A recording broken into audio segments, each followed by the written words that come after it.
Hi, everyone. I am so excited to have you here today. Hope everyone is doing great. Welcome to Building Community and Connecting During Distance Learning. I hope that your experience at Pear Fair has been amazing so far. There's been so many great sessions and so many awesome presenters, so I hope that you are all walking away feeling excited and ready for the school year. So you can reach out to me, and please reach out to me. I seriously love connecting with everybody. Reach out to me on Twitter at Kennis Dani or on Instagram at StuckOnEDU. Feel free to DM me, follow along. I have been tweeting and storying about this, so feel free to send me any messages that you would like to. Let's jump right in and get started. I'm super excited to do this with everyone.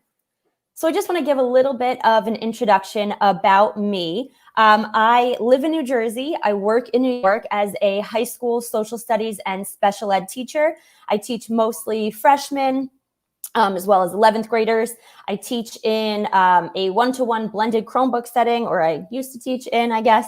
I'm also a technology coach and a teacher leader.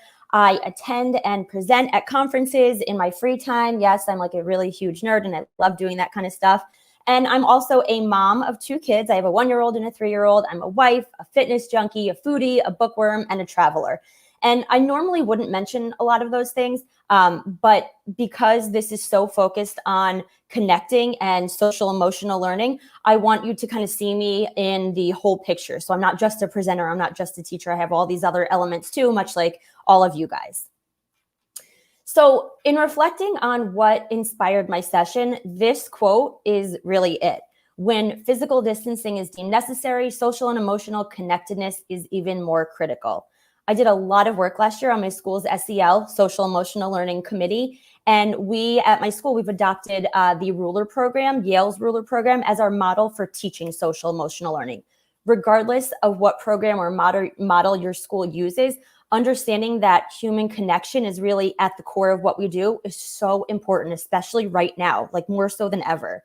Yesterday in Ken Shelton's keynote, I am his biggest fan, by the way. If you haven't seen his session, you need to go back and watch it. It was incredible. Everything he says is gold. So he really blew my mind when he mentioned that as humans, we all have stories hidden inside of us. And as teachers, our jobs are to find and bring out those stories that are hidden inside of our students. So I think we have to ask ourselves one question. And he mentioned this: what actions can I take to be more informed of those hidden stories? How can we listen to and honor the really human experience that our students and their families come into our classrooms, whether in person or online, with? So I kind of wanted to start off the presentation with that. And then we have this tweet. So let's kind of start here. Last year, we were really thrown into distance teaching. We were called upon overnight to become experts at distance learning when many of us didn't know where to begin at all. And typically we have obviously a very human, a very person-to-person job. So we really had to pivot.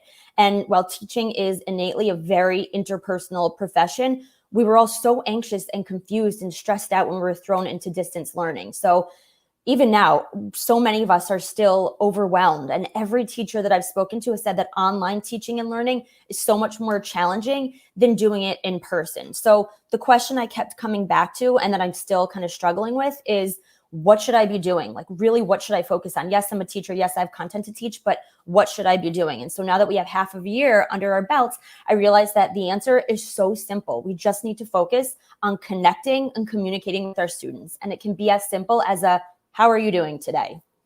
So our main goal is focusing on building those relationships and establishing those connections. We are so used to greeting our kids at the door with a smile or giving them high fives. For me, I am such a big hugger.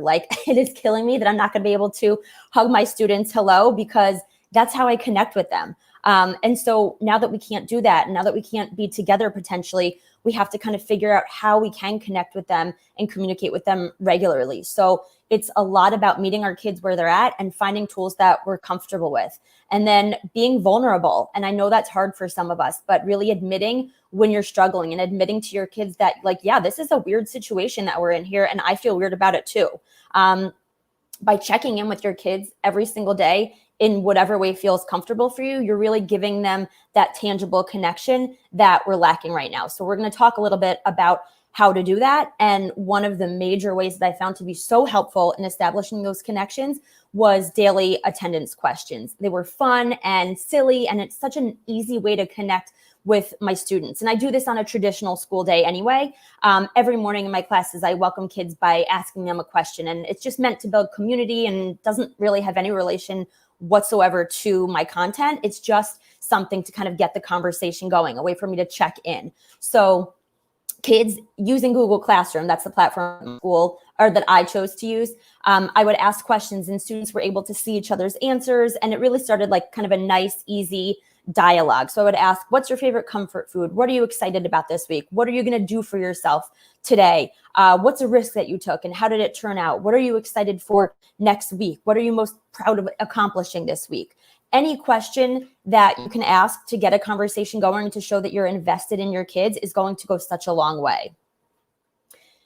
Another thing that I started doing is using a Google form to kind of check in with my students. And there was a lot of growing pains in figuring out what distance learning should really look like and what works best for everyone. And so this is a Google form that you're looking at that my co-teacher and I used as an attendance question a couple days a week and a lot more at the beginning, just to kind of gauge how our kids were doing. So it was a simple SEL, again, social emotional learning check-in, where we asked them what they thought of the format of our class. Because again, we were all doing it for the first time. We had no idea what was going to work and what wasn't going to work. So getting feedback from the kids was so, so helpful. But again, that requires vulnerability to open yourself up to that feedback. So we asked our kids if they wanted to get all of the assignments at the beginning of the week or if they wanted them day by day, and it varied from class to class. So we had to be a little bit flexible in that. But we wanted to really give our kids agency and choice to feel that they were really important stakeholders in creating the class that they wanted. And that even though we couldn't physically be together, they still were going to have a say in what our classroom looked or felt like. Okay, so outside of Google Classroom, and we'll come back to that in a little while, the Remind app was huge for me last year. It's a free app that you can download on your phone, and it allows for anonymous text messaging between yourself and a class or individual students or even parents without any party ever seeing each other's phone numbers. So that is a really nice aspect of it. When we were in school, kids use it all the time for like extra help. And when we're now not in school, kids would reach out and just say hi. I've texted a few of my kids over the summer just to say like, hey, how are you doing? And it's a really nice option for one-on-one conversation with kids that crave and really need that personal connectivity and kids that are looking for conversation. Okay, so another thing that I use, and this is like my favorite, not my favorite tool, Pear Deck is obviously my favorite, but my second favorite tool is Bitmojis. I am the kind of teacher that I love to be like super duper cheesy, and Bitmojis totally let me do this. So students are used to obviously seeing our faces every day, and we can't necessarily do that when we're wearing a mask and they can see like only our eyes, right? Or if they're only seeing us on Google Meet or Zoom or whatever other app. So Bitmoji can be a really great supplement or a substitution. So it's another free app that you can download on your phone, and you can also download as a Google Chrome extension, and it creates a cartoon version of yourself that you can insert into any Google Suite product. So you can put it in a text message or an email. I actually put it into my Remind messages to send out to my students a lot, and they come with really cute and like timely and relevant sayings, and kids love seeing them in my slides, and they always like look for them. And I change up my like hairstyles and my outfits, and they're like, oh, what is she going to be wearing today? So the latest craze is, which I'm sure many of you have seen, is the Bitmoji Classroom. And I just need to say, this took me like way longer than it should have taken me, but it looks really cute and it's functional. So it offers a space for students to check in and for teachers to share important links or messages with them. It's like my virtual classroom, and it provides consistency and familiarity if you use it as a home base, which I plan on doing. So you can see there's a little icon on the top left to Google Classroom and Remind. I also have a link to a check-in, and you can make it really interactive.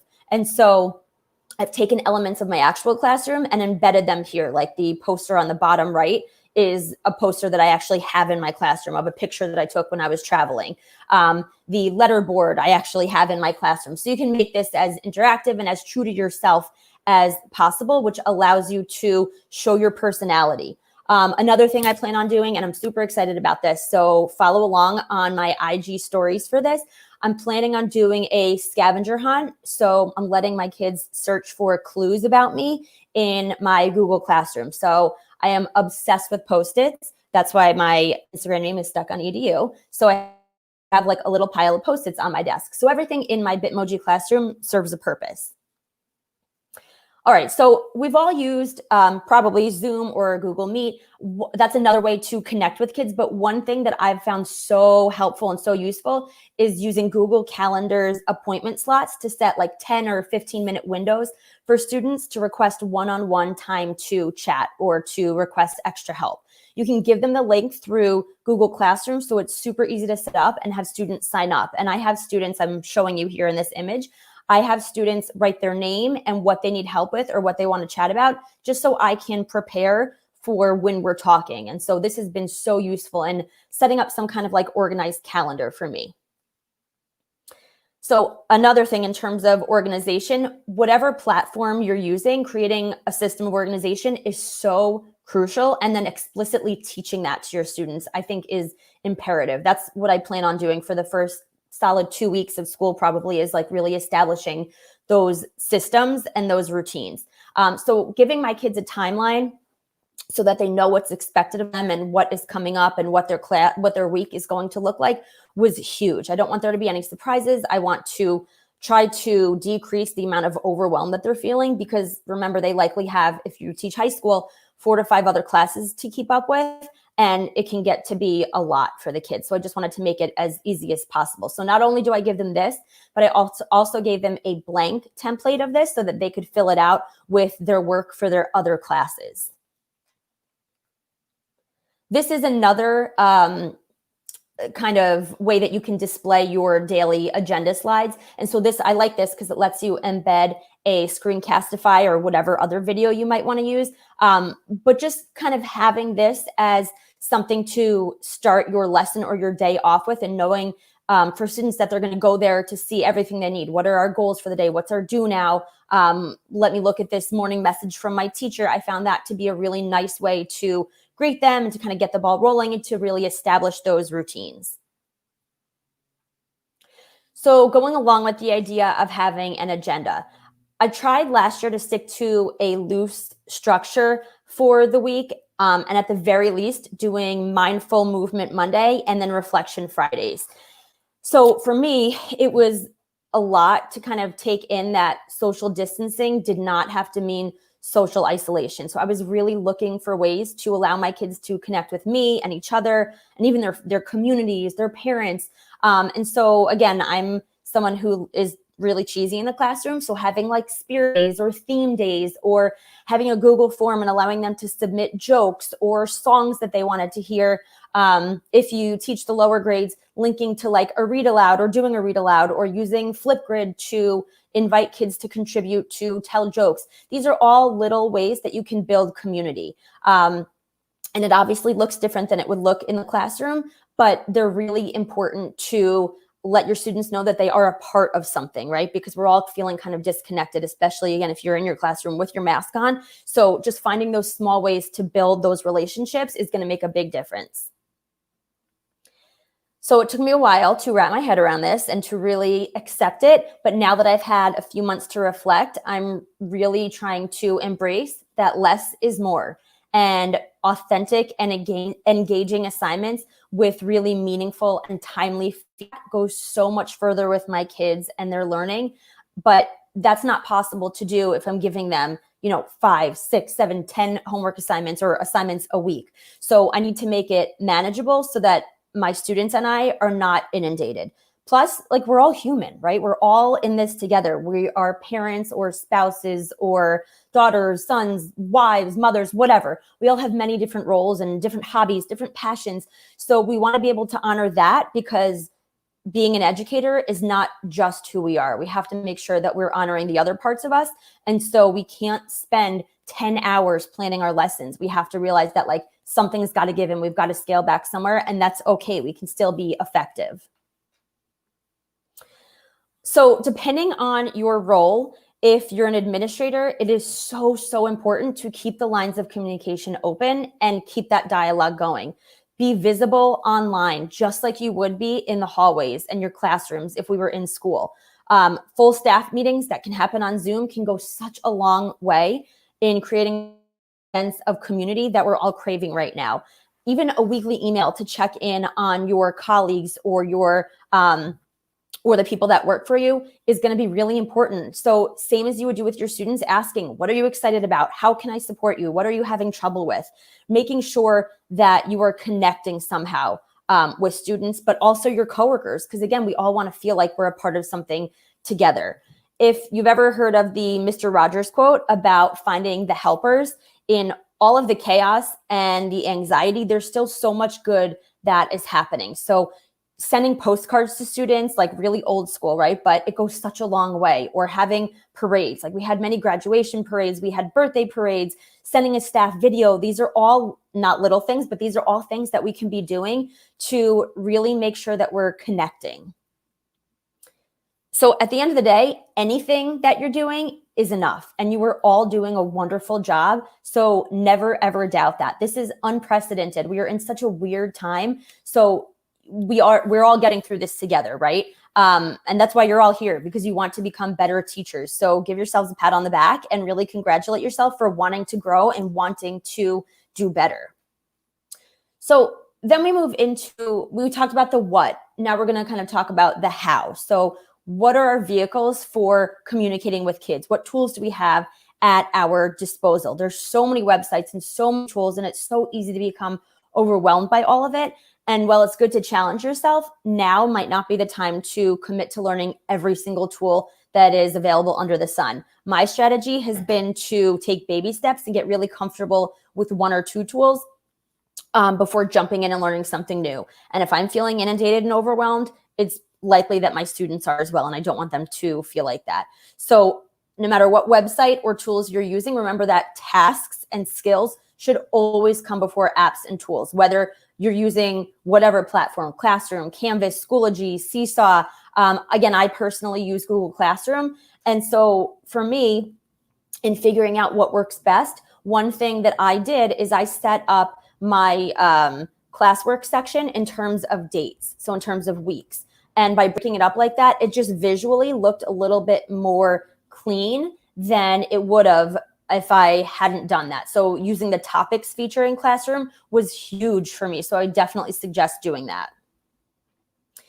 Okay, so another one of my favorite tools is Padlet. It's an interactive bulletin board, and there's a free and a paid version. It allows students to post links or pictures or words. You can organize it visually however you want in a lot of different ways, depending on what your topic might be. But it's interactive, collaborative, and it's super easy to use. So if you're looking for like a no frills kind of easy tool to jump into and explore, I would definitely suggest Padlet.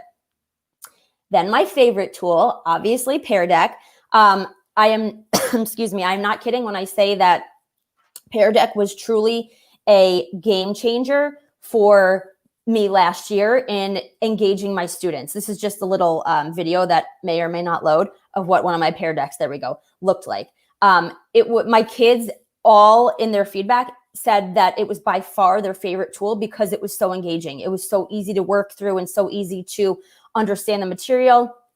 It allows you to check in with them so often and in such creative ways. And now you can have SEL check-ins. It's just so versatile and you can do so much with it. So that is like my go-to tool, hands down, has been for the past few years. But once distance learning started, like no questions asked, Pear Deck definitely made the biggest difference in my classroom.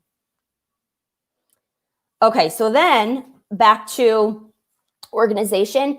Google Keep was a really helpful way for me keeping myself organized, because I was confused as to whether I should have stuff on paper or on Google Docs. And then once I decided to use Keep, it was all just kind of there in one place. And so Google Keep can be used as an alternative or supplementary tool to Google Calendar.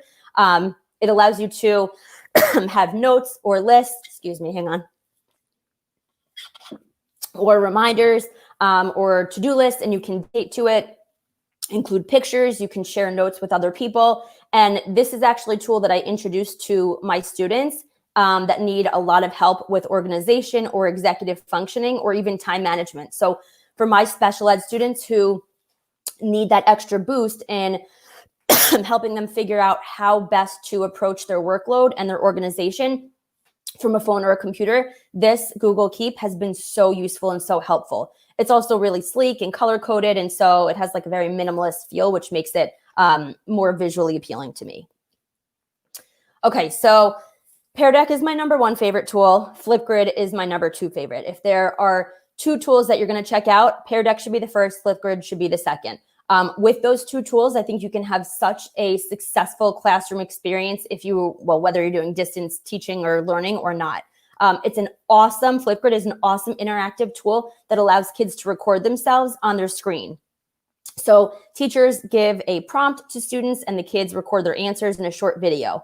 I will be honest though, I had a little trouble with it last year in that I didn't realize that there was like kind of a learning curve for a lot of my kids that were more introverted. And I wish I had taken the time to explicitly teach my kids how to prepare their responses in Pear Deck. So that's something that I'm definitely planning on taking a lot of time to do this year, because they were so hesitant to show themselves and so self-conscious about that I want to definitely put tutorials out there to walk them through how to build up their confidence and how to create a really strong response. And it gives them practice with public speaking.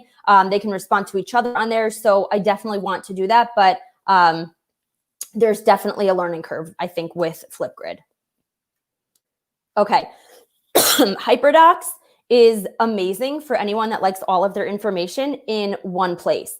I see this as being a possible alternative to Google Classroom, potentially, if it's used correctly.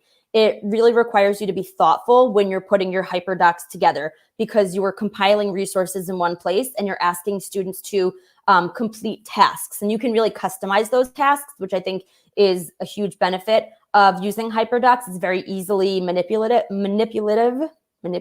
Sorry.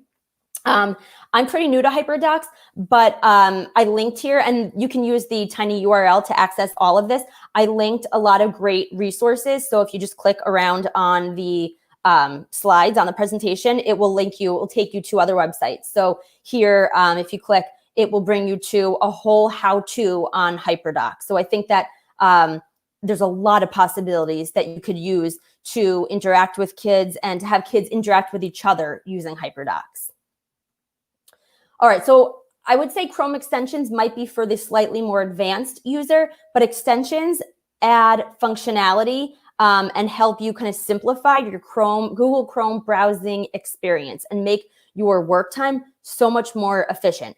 I have way too many extensions. That's what you're looking at, all those little images, but there are a few that I would say are undoubtedly can't live without, so helpful and cut down my work time. So I listed a few of them. You definitely, I would say, want to explore and see what extensions might work best for you. Screencastify is an extension. There's a Bitmoji extension. One that I did not put on there because I just recently discovered it is Moot. It's M-O-O-T. It's great. It allows you to give voice feedback. So definitely worth exploring extensions in terms of it letting you connect with your kids on a richer level during distance learning. Okay, slightly controversial slide. So Gifs, I don't know how you say it. Don't get mad at me. I'm going to go with Gifs. Maybe that's right. I don't know. They are relatable and fun and lighthearted. And I find that kids always really appreciate the universality of them. And they always kind of make fun of me when I use them. And it always sparks conversation and laughter. I actually have a Google form to crowdsource favorite GIFs of my students. So I have them send them to me. I don't even have to find them because they just kind of send them to me. And I promise to find creative ways to use them in my presentations. I used to give challenges to my kids to send me random GIFs, and I would try to include them in whatever lesson we were doing for the day. So that's always kind of fun. But again, a nice lighthearted way to connect with your students. All right, this is a choice board. This was one of the most impactful and enjoyable, I think, projects that I gave to my students last year. And using a choice board, it really allows you to combine a Hyperdoc and make it super interactive if you want to. It offers kids the option to complete different tasks to basically show what they know. You can use this as a game board, a bingo board, a choice board. It can be high or low tech, and you can give the assignments out in so many different ways. So it tells students to complete one task of each color or complete assignments to make like a horizontal, vertical, up, down, whatever line. So there's a lot of different ways that you can use this. But this is something that really allows you to cater to the strengths of all of your learners, no matter where they are. If there's one project that you're going to start off with, jumping into like exploring this year, I would say that this definitely should be it. Okay, so just because I'm giving this presentation doesn't mean that I am an expert by any means. I'm new to distance learning, just like all of you are. I wanted to really be very transparent in explaining that I definitely did not completely get it right last year. And I'm feeling really overwhelmed and super anxious right now about going into the school year, just like so many of you. And in talking with colleagues and talking on people on social media, there are a few universal concerns that I'm hearing across the board. And I'm usually of the school of thought that if you're going to complain, then you better have a solution, right? So like, it's not beneficial to complain if you can't figure out a way to fix it.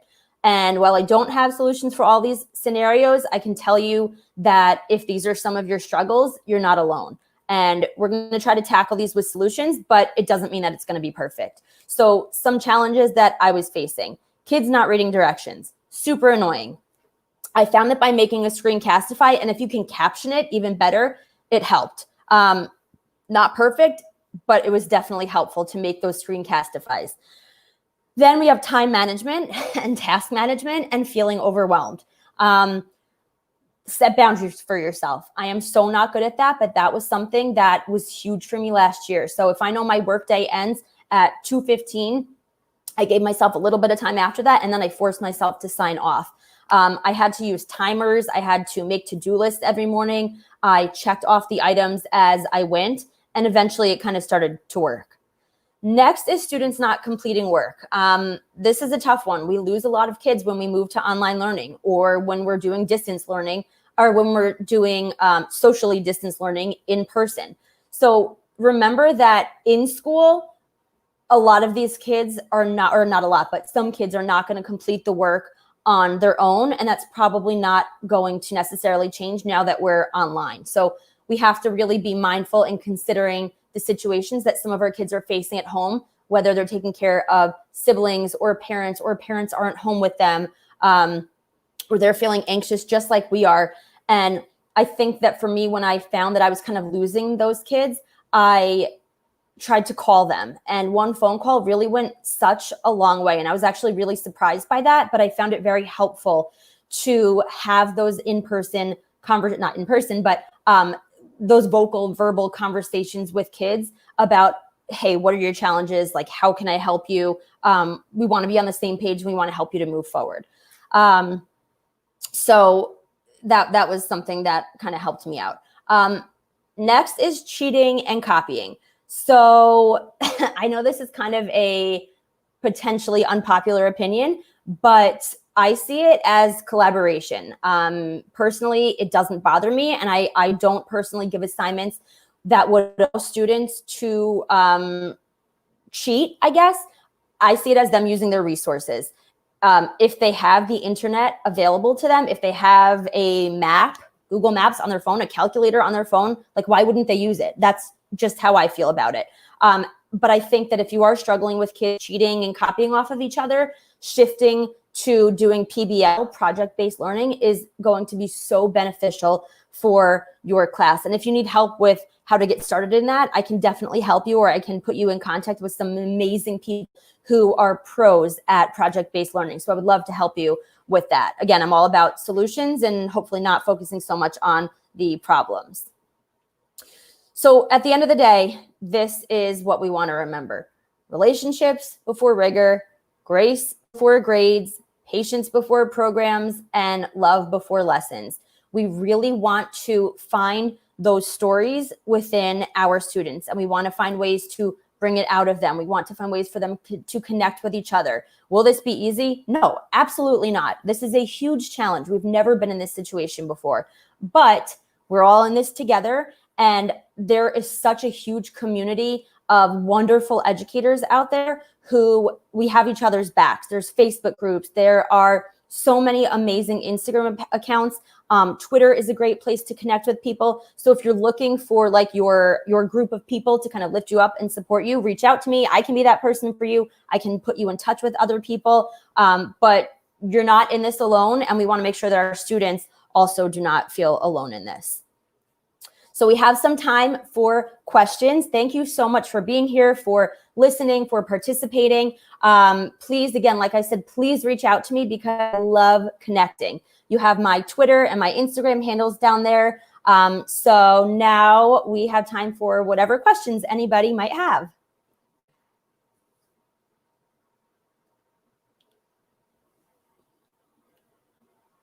Okay, what are some of the Facebook or Instagram groups? So Facebook groups, I'm gonna actually make an extra slide on here, and I will link those groups if I can. There's like so many different Facebook groups that I'm a part of. I actually just left a few. Instagram, there's not necessarily groups, but if you follow me on there, I follow a lot of educators. I repost a lot of stories and a lot of posts. Follow me and I will totally hook you up with people that will support you. So there's accounts for every grade level, every content area. So you can find whoever your people are easily. Just reach out to me and I can help you.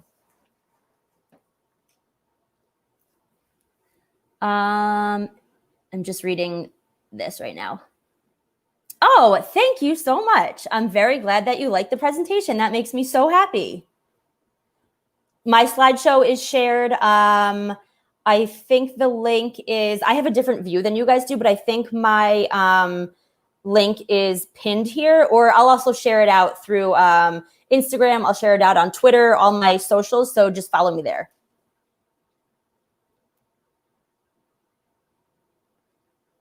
Okay, how do you add the extensions? So so if you just Google like one tab extension, it installs for you. You click a button and it kind of just shows up. It looks sort of like your bookmarks, but it is in a row above that. One tab, it basically like funnels all of your open tabs. If you're like me, you have a bazillion open tabs at one time. So it funnels all of your open tabs into just one tab. Let me see if I can show you without messing anything up. Hang on a second. 1 second.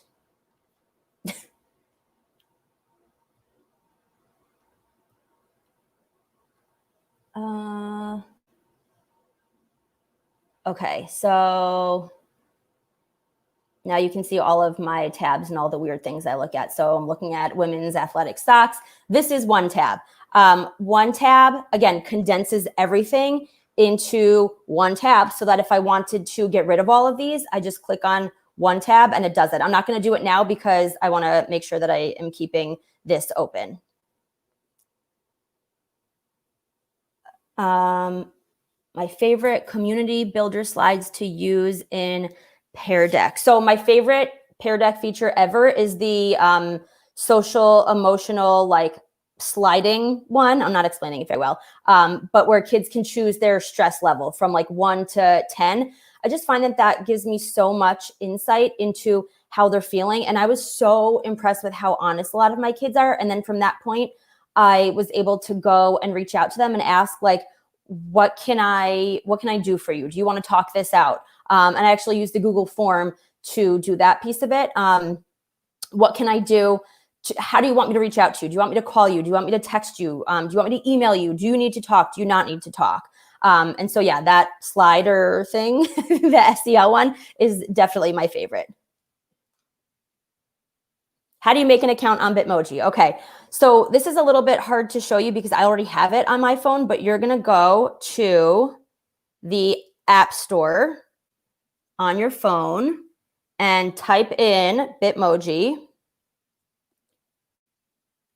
search for it, click it, and you're going to go, I just have the open function because I already have it, but click on that and it will walk you through how to do it. You need to do it on your phone before you do it before you download the Chrome extension. So just make sure you do it on your phone first. I see in the chat, Dawn said, oh, I love seeing your names. This is so exciting. Dawn said, how do you recommend posting your virtual classroom and where did you put it? So I'm still trying to figure that out. I'm guessing you mean the Bitmoji Classroom. I'm going to use it as a header in my Google Classroom. I'm also going to put a link. I'm going to save it as a PDF and put a link to it in Google Classroom. I'm also thinking about making a Google site and doing it that way. I'm not 100% sure yet, but that's what I'm thinking right now. When you ask hi Chris, when you ask the class for opinions, such as whether they want assignments daily or weekly, do you use the majority choice or do you individualize? I asked in my co-taught class and we did use the majority choice. As much as I would want to individualize, it's just a lot, or it felt like a lot last year because to be doing something different for every single kid, when I had a class of like 5 classes of 25 kids, it just felt like a lot. So I did go with the majority. This year, I haven't thought much about it. I might make it available both ways, depending on what my kids want.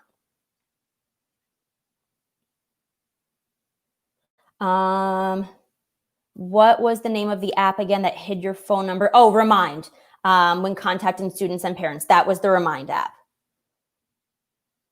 How did you teach/incorporate your instructional assistants? I'm guessing you mean like my TAs, my teaching assistants. So I am so lucky and I have wonderful TAs. They were so helpful. They made phone calls to my students. They emailed with them. They set up a schedule to reach out to certain kids on certain days and it worked really well. And I have to say, like, my TAs really completely saved my classroom for my special ed kids. And I'm so thankful for them.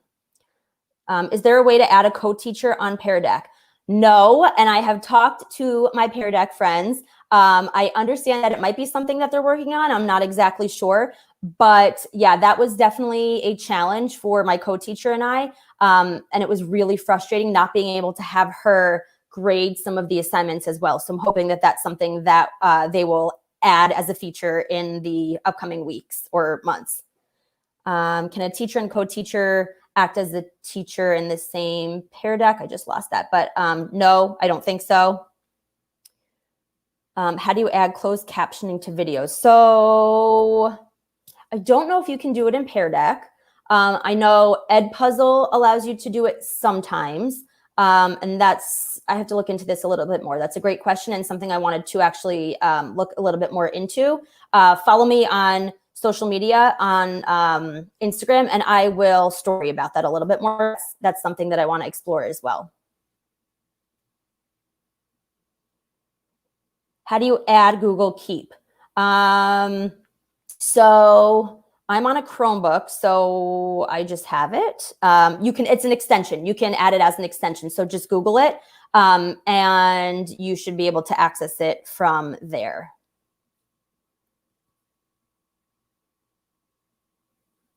Just looking through the chat to see if anyone has any other questions.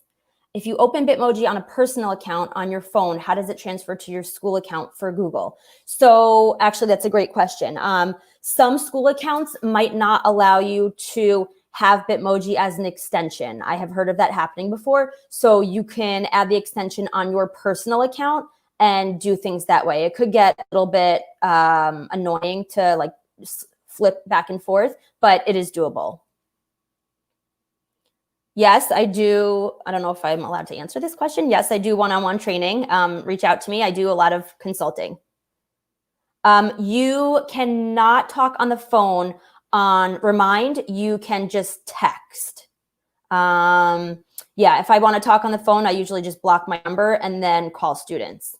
Why do you like Grammarly? Grammarly is my favorite thing ever because my fingers work faster than my brain and I always make spelling mistakes. So I find that it is super helpful to have that little squiggly line pop up when I am not spelling things right. And it also kind of identifies when you have like a run-on sentence.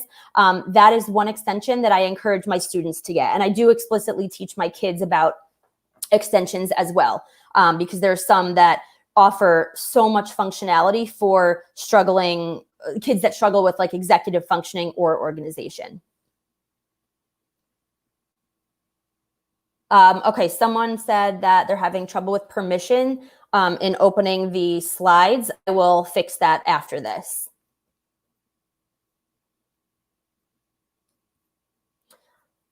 Do you grade every Pear Deck assignment? Any advice for grading during distance learning? No, I don't grade every assignment. I graded for completion, and if I found that it was a common trend that a kid was not really putting a lot of effort in, I would reach out to them. So that's kind of how I approach that. Grading during distance learning, I don't know. That is probably pretty much up to your school district. For me, I know it's up to mine. It's not really at my discretion. I know that we used to, I teach in New York. In New York, we used to have state exams, or we still do have state exams. I'm hoping that they're canceled because I would love to be able to just teach like a very skills-based curriculum. And then my grading would be based on a lot of projects and participation and less on test scores. But that's just me. Yes, you can screenshot your, Christian, that's a great point. You can screenshot your Bitmojis from your phone and email them to yourself so you can have a picture of them. Yes. Oh my God, Leah, I hope I'm pronouncing that right. The Bitmoji Crazed Teachers Facebook group is phenomenal. Like outrageous resources, the best everything for Bitmoji classrooms. Totally check that out.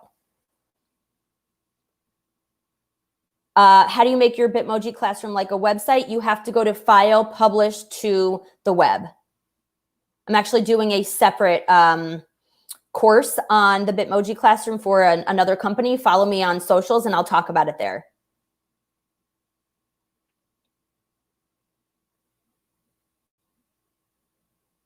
Someone just mentioned, can students record their voice to respond? I'm guessing maybe you meant on Pear Deck. That would be amazing and so, so cool. I would love that.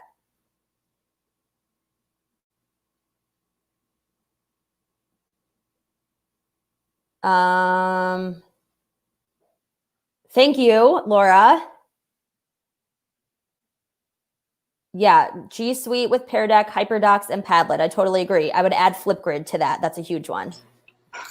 Hey, Dani, thank you so much. I think we are at time. You've answered so many questions. Oh, yeah, I love this. Thank you so much. All right, well, I think that's a wrap as we transition to our next session.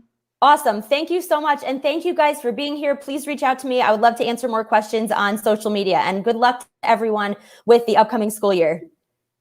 Thanks, Dani. Appreciate you.